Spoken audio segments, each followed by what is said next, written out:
계몽의 탈을 쓴 파시스트 본색 세 번째. 이병권 인문연구가 해방 이후 계몽이란 이름으로 정부 차원에서 주도한 대표적인 운동은 새마을운동입니다. 박정희 정권 내내 지속되었고 그 딸인 박근혜가 지속하고 싶어 했었죠.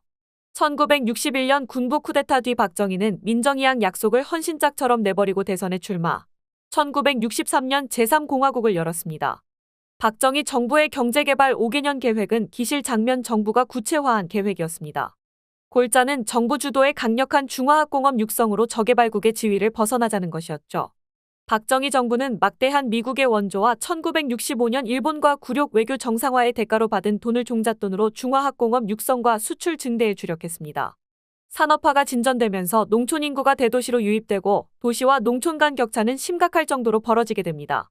식량 자급률이 현저하게 떨어진 상황에서 농촌의 붕괴는 경제 전반의 심각한 위기로 인식됐습니다.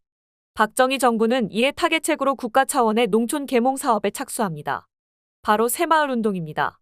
1969년 11월에 농촌근 대화촉진법이 발표되고 이어서 1971년부터 시행됩니다. 1973년부터는 대통령실과 내무부의 새마을 지도과가 설립되고 새마을운동중앙협의회도 발족합니다. 새마을 지도자 연수원이 신설되어 새마을운동 지도자의 교육이 이루어지기 시작합니다. 1975년에는 농촌 지역을 벗어나 도시와 공장으로까지 새마을운동의 범위가 확대됩니다. 새마을운동은 농촌을 살리고 경제를 부흥한다는 목적으로 시행되어 농촌 계몽과 농촌 활성화를 목표로 추진되었습니다. 새마을운동의 기획자는 건국대학교 부총장을 지낸 농업전문가 류태영 박사였다고 합니다. 류 박사는 덴마크 왕실의 후진국 특례 유학생으로 선발되어 10여 년간 유럽 각국과 이스라엘 등을 다니며 농촌 계몽과 현대화를 연구했습니다. 이스라엘에서 농업대학 교수를 역임한 뒤 귀국하여 새마을운동을 이끌었다고 전해집니다. 때마침 당시 국내 대표적인 시멘트 제조업체 쌍용양회가 실적 부진으로 엄청난 시멘트 재고가 쌓이면서 경영위기에 처하게 됩니다. 박정희 정부로서는 국내 굴지의 대기업 부도는 막아야 할 상황이었습니다. 류 박사의 주도하에 시멘트 재고는 마침 세워졌던 새마을 계획과 결합하게 됩니다. 전국적으로 마을당 시멘트 600포가 무상 제공되었습니다. 주택 개량과 도로 정비에 쓰였죠. 박정희 정부는 농촌의 기초 인프라를 제공함으로써 농민의 마음을 얻고 본격적인 농촌 개발을 추진하는 계기가 됐습니다. 그러나 군사작전 하듯이 밀어붙인 농촌 개발로 인해 심각한 환경 문제를 일으켰습니다. 마구잡이식으로 뿌려진 시멘트는 토양과 하천을 오염시키게 됩니다. 동시에 불도저식으로 초가집을 없애고 형형색색 슬레이트 지붕을 얻은 국적 불명의 가옥이 전국을 덮기 시작했습니다. 새마을운동은 1971년부터 기초 조성을 위해 의식을 확산하고 1974년부터는 경제난 해결에 주력합니다. 부족한 쌀 생산 증대를 위해 생산력이 높은 벼를 개발하여 이후 통일벼 등 정부 주도 품종 개발 사업이 확대됩니다. 1977년부터는 농어촌의 복지 향상의 영역이 확대되고 1988년 이후에는 정부 주도에서 민간 주도로 바뀌어 민주화 시대 이후에도 명맥을 잇고 있습니다. 박근혜 정부 시절에는 아프리카를 비롯한 저개발 국가의 농촌 개발 모델로 수출하기도 했습니다. 지금은 농촌 개발과 계몽 운동으로서의 의미가 현저히 줄었습니다. 새마을운동은 농촌 경제의 근간을 다지고 경제개발 의지와 노력을 전국적으로 확대했으며 농촌의 전근대성을 탈피하는 데 상당한 성과를 거두었다는 긍정적 평가도 있습니다. 동시에 많은 비판을 받는 게 사실입니다. 우선 농촌을 일사불란한 병영체제로 만들려고 했다는 점입니다. 류태영 박사는 일찍이 이스라엘 집단농장 키부츠의 성공 사례를 한국 농촌에 적극적으로 도입하고자 하였습니다. 키부츠는 높은 생산력의 집단농장 공동체였지만 동시에 주변 아랍국들의 공격에 대비하는 집단적 방어체제였습니다. 새마을운동의 방향성이 정부의 결정에 적극적으로 부응하고 뒤따르는 병영체제였다는 의심을 받을 만합니다. 실제로 마을 이장이 확성기로 새마을 노래를 들려주는 것으로 매일 아침을 시작해 각종 공지사항이나 주의사항을 전달하는 정부의 대리기관 역할을 충실히 이행했습니다. 서울을 비롯한 대도시의 아파트 단지에서도 매일 아침 새마을 노래가 울려 퍼졌죠. 정부 지원과 정책에 따라 지역별로 희비가 엇갈리면서 농촌 지역은 집권 세력에 순응하는 보수적인 경향을 보이게 됩니다. 둘째, 환경 파괴와 몰개성의 문제입니다. 앞서 지적하였다시피 새마을운동은 무작정 결과를 향해 달리다 보니 각 지역의 개성과 문화적, 자연적 특이성을 무시하고 병영처럼 전국이 단일한 색상과 구조로 바뀌었습니다. 자연환경의 훼손보다는 개발이 우선으로 평가되었고 실적에 쫓기는 관료주의 특성이 각 지역의 변화에 대한 숙고보다 얼마나 빨리 바꾸어 실적을 쌓는가, 얼마나 더 많은 보상을 받는가가 주요 관심사가 되었습니다.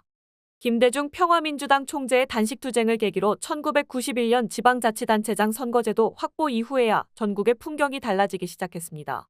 개발은 동시에 파괴라는 상식이 군부 독재에는 고려 대상이 아니었습니다. 셋째, 근본적인 농촌 경제의 전환점이 되지 못했던 것으로 평가됩니다. 초기에 농촌의 기본 인프라를 개선하는 효과가 있었지만 그 외에 실질적 삶의 변화를 끌어내지 못했기 때문입니다. 이유가 단순해 보입니다.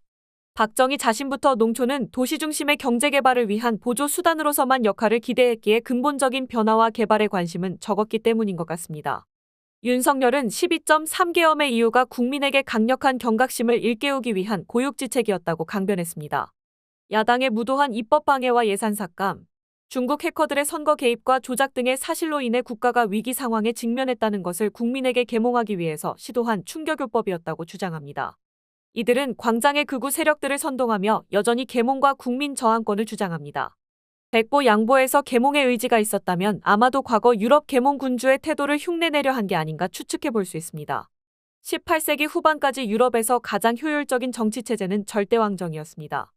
영국, 프랑스, 스페인 등은 식민지 쟁탈전에 본격적으로 나서면서 국부를 안정적으로 높이기 위해서는 군주의 강력한 통치하에 국가가 운영되어야 한다고 보았습니다.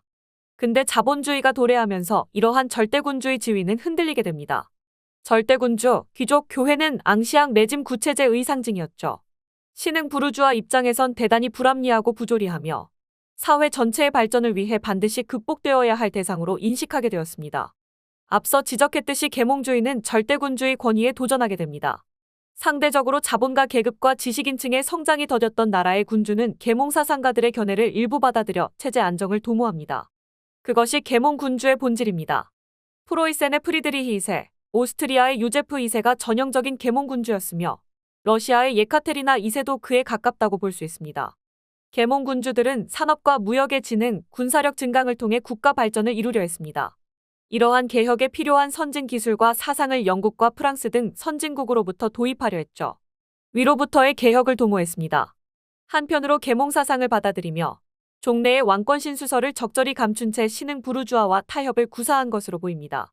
프리드리히 2세는 군주는 국가 제1의 일꾼이라며 변화된 상황에서 절대 권력을 추구하려 했습니다. 그러나 계몽 군주의 한계는 분명했습니다. 이성과 자유를 강조하지만 정작 사회구조적 변화에는 매우 소극적이었습니다. 종교 세력과 귀족들의 봉건적 특권을 개혁하려는 의지도 약했습니다. 동시에 자본주의적 발전을 추구하면서도 이를 뒷받침할 법률적 구조와 계급적 대립에는 매우 소극적이었습니다. 이렇게 볼 때 계몽군주들은 갖고 싶은 것은 많으나 그 대가로 자신이 내야 할 것은 차일피일 미루는 권모술수에 능했던 권력가라고 할 수 있습니다. 계몽군주의 허세를 들여다본다면 윤석열이 주장한 계몽이란 결국 국민을 기만해 자신의 영구적 권력을 유지하려는 야심과 유사해 보이기도 합니다. 그러나 김계리 변호사의 계몽되었다라는 간증은 한 발 더 나갔습니다. 계몽시대 이전의 종교 세력과 정치 권력이 하나였던 재정일치 사회를 꿈꾸는 자의 자기 고백으로 들립니다. 동시에 광장의 극우 세력과 일체화한 모습을 보여줍니다. 재정일치 사회는 하늘의 제사를 지내는 권한과 현실 정치 권력이 분리되지 않고 한 사람에게 모두 집중되는 정치체제를 말합니다. 흔히 근대사회의 기준은 자본주의의 도입 시기를 말합니다. 자본주의적 질서란 단순히 자본의 자유로운 거래와 통용만을 의미하지 않습니다. 자본주의는 필연적으로 공정한 시장 거래를 위해 왕, 귀족, 종교라는 구체제의 간섭과 통제를 거부합니다. 종교와 정치 권력이 분리되며 법과 사회적 계약 및 기준에 따라 통치하며 인간의 이성과 합리적 질서에 따라 국가를 구성하고 합리적 자연에 대한 탐구를 기본으로 자연과학이 발전하는 시기를 의미합니다. 이것이 자본주의를 기본으로 하는 자유민주주의의 가치이고 이러한 자본주의적 질서를 추구한 것이 바로 근대의 계몽사상입니다. 김계리가 추구하는 계몽의 의미가 재정일치이고 광장의 극우 세력이 추구하는 세상이 기독교가 지배하는 재정일치 사회라면 우리는 그것을 바로 파시즘 체제라고 불러야 합니다. 파시즘이 추구하는 유일 가치와 독재에 의한 전 사회의 가치와 정신, 물질적 기반을 죄다 획일적으로 지배하려는 게 파시즘입니다. 그래서 결론은 이렇게 도출됩니다. 김혜리가 간증한 계몽도, 윤석열이 강변한 계몽도, 광장의 극우가 외치는 계몽도 모두 파시즘의 도래를 열망하는 파시스트들의 합창이라는 것을